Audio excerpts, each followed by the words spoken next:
The first 395 regular season and playoff games of Aron Baynes' career didn't feature much three-point shooting at all. The Australian big man attempted just 20 long-range shots during that 5.5-year span and saw only one fall through the net. The last 21 games, on the other hand, have told quite a different tale. In late March, Baynes suddenly began to incorporate the three-ball into his game. It started as a small flurry, but by early May, it had developed into a full-blown storm. The Celtics center has shot 13 of 29 from long distance since March 31, including a remarkable 10 of 20 clip during 14 postseason games. This sudden barrage has shocked the NBA world, but those within the organization, who have worked closely with Baynes since his arrival last summer, are not the least bit surprised by his sudden evolution. When he first signed here, he came by in the preseason and was just shooting around, Brad Stevens recalled Friday morning during a conference call ahead of Game 3 of the Eastern Conference Finals. "I was down there, in the gym, with him and I remember he was just hitting shot after shot after shot. The shots typically ranged from 15 to 17 feet, but Stevens believed that Baynes possessed good enough touch to extend at least 5 extra feet to behind the three-point arc. I talked to him a little bit about corner range and above the break range," said Stevens. "And he shot them every single day through training camp, through practice, through pre-game shooting and everything else. We've encouraged him to shoot it all year, especially from the corners. After practice, Baynes would often be found working on those corner threes. More often than not, he was hitting nothing but net. But making wide-open threes in a sparsely populated gym is much different than making contested threes in a raucous, jam-packed arena.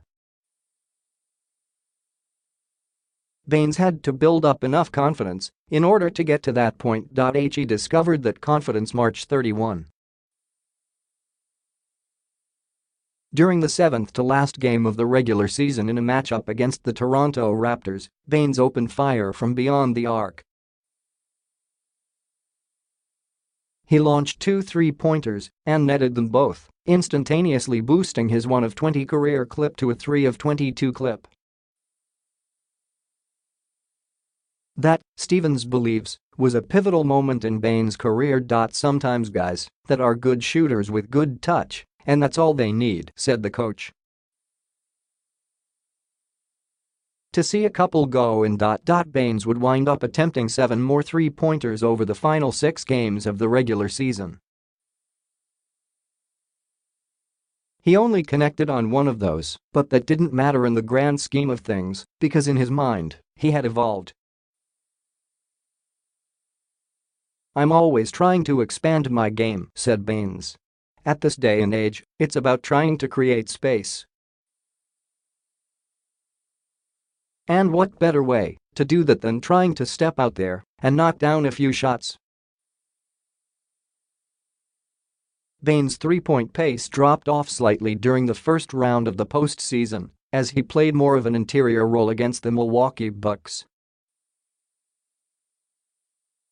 Still, he was successful in the few times he ventured beyond the arc, connecting on 2 of 3 from long distance during the 7-game series. Things changed quite a bit for Baynes during the next round when he matched up against Philadelphia's elite interior defender, Joel Embiid. Stevens wanted to keep Embiid out of the paint as much as possible, so he asked Baynes to space out to the perimeter. In doing so, Baynes discovered plenty more opportunities to exhibit his newfound three-point prowess. And he did not disappoint. Baynes shot 7 of 16 from long range over the course of the 5-game series, including a career-high 6-attempt effort during Game 4. Baynes has only attempted and made one trade during the first two games of the Eastern Conference Finals against Cleveland, but he is keeping the three ball in his back pocket should the opportunity call for it.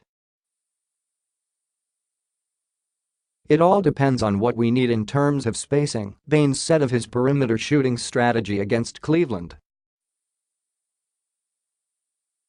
"There are so many guys, when they get the ball, I'm trying to get them as much space as I can. But there are other times where I have to try to roll. I know what's gotten me to this point is being there in the paint.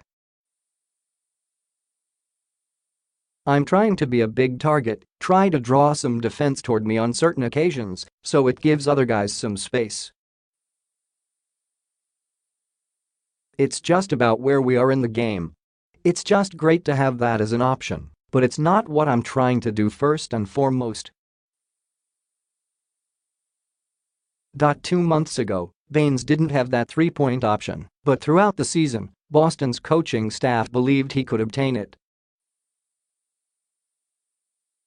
And he believed with them. NOW, all of that hard work has paid off. Baynes is a legitimate three-point threat, providing the Celtics more versatility than ever on their quest for a trip to the NBA Finals.